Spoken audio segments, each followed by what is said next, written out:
আগরতলার জিবি হাসপাতালের ওপর রোগীর চাপ কমাতে জেলা হাসপাতালগুলিতে পরিকাঠামো উন্নয়নের উদ্যোগ নেওয়া হচ্ছে।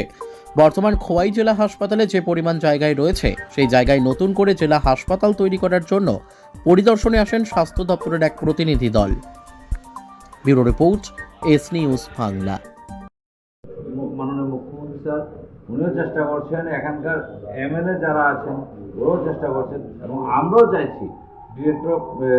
ডিএম ডিস্ট্রিক্ট ম্যাজিস্ট্রেট ম্যাডাম আমাকে বলেছিলেন এখানে এসে দেখতে, আমরা দেখেছি। আমরা চাইছি যেন সুন্দর একটা জায়গা পাই যেখানে আমরা উপযুক্তভাবে ডিস্ট্রিক্ট গড়ে তুলতে পারি। কী করে তৈরি করতে হয়, কত জায়গার মধ্যে তৈরি করতে হয়, as per government of India approve মানে গাইডলাইন অনুযায়ী আমাদের এখানে 5.5 একর জমি, এই যে এখনকার ডেজিগনেটেড ডিস্ট্রিক্ট হসপিটালে, কিন্তু আমাদের মনে হয় 15 থেকে 20 একর জমি জায়গা। যাই হোক, আমরা 15-20 একর জমির জন্য জায়গা খুঁজছি এবং পাশাপাশি এটা যদি সাব ডিভিশনাল হসপিটাল হয় এবং আমরা যদি পরবর্তী জায়গাতে ডিস্ট্রিক্ট হসপিটাল করতে পারি তাহলে খোয়াই ডিস্ট্রিক্টের আপামর জনসাধারণের উপকারে আসবে সব কিছু দিক থেকে।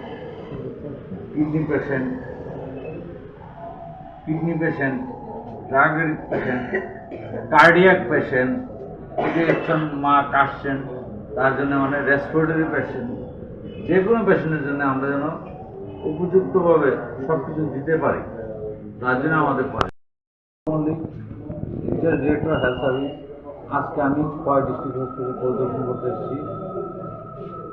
আমাদের কাছে প্ল্যান আছে government of India, government of Tripura 2023-24-এর মধ্যে 24-25-এর মধ্যে আমাদের একটা হেলথ মিশন গড়ে তুলতে বলেছে, যেখানে ডায়ালাইসিস ইউনিট থাকবে, যেখানে ড্রাগ ডিরেকশন থাকবে, যেখানে সিটি স্ক্যান থাকবে, যেখানে আরও মানে রিসেন্ট যে অ্যাডভান্সমেন্ট অফ হেলথ ডিপার্টমেন্ট, হেলথের যে জায়গাতে আমাদের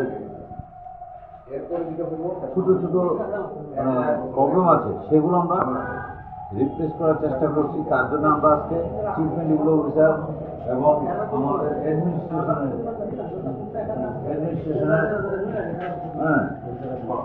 অফিসারকে নিয়ে এসেছি এবং আমাদের সঙ্গে আমাদের বাস্তুকার আছেন, মানে ইঞ্জিনিয়ার সাহেব আছেন, আর্কিটেক্ট আছেন, আমাদের এমএস, আমাদের চিফ মেডিকেল অফিসার আছেন, সবাই আছেন এখানে।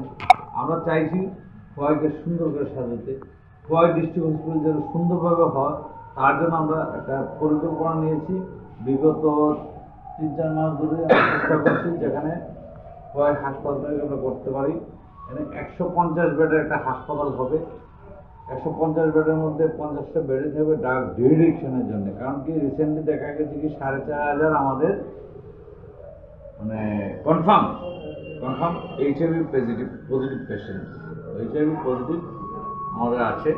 তো তারপরও মানে ইডেন আরও অনেক আছে। আমরা চাইছি যে সবাইকে আমরা একটা সুন্দরভাবে ডিএডিকশন এবং রিহেবিলিটেশন এই দুটো জিনিসই আমরা করে দেবো। পাশাপাশি এখানে স্পেশালিস্ট, এমবিবিএস এবং সব কিছুর জন্য